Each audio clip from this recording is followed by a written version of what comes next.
আসসালামু আলাইকুম।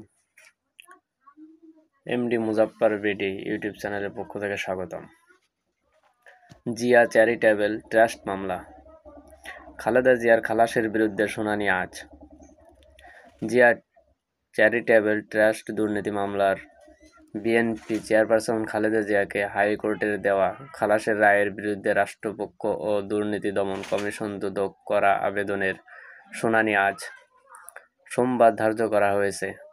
গতকাল রোববার আপিল বিভাগের জ্যেষ্ঠ বিচারপতি মোহাম্মদ আশফাকুল ইসলামের নেতৃত্বাধীন ৩ বিচারপতি বেঞ্চ এ দিন ধার্য করেন।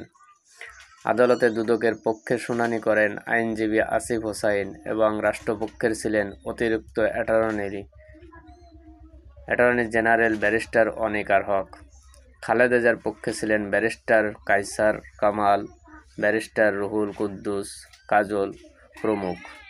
২০১০ সালের ৮ আগস্ট ঢাকার তেজগাঁও থানার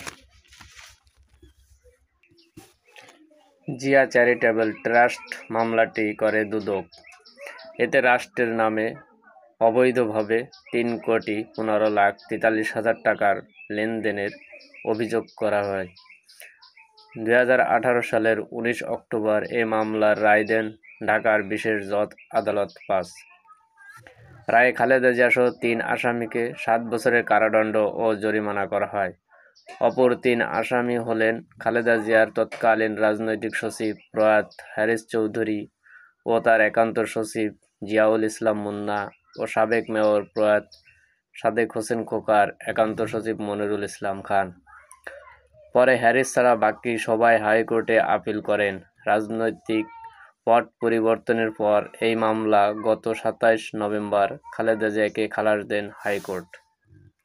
এরই ধারাবাহিকতায় এই রায়ের বিরুদ্ধে সম্প্রতি আপিল করে দুদক ও রাষ্ট্রপক্ষ।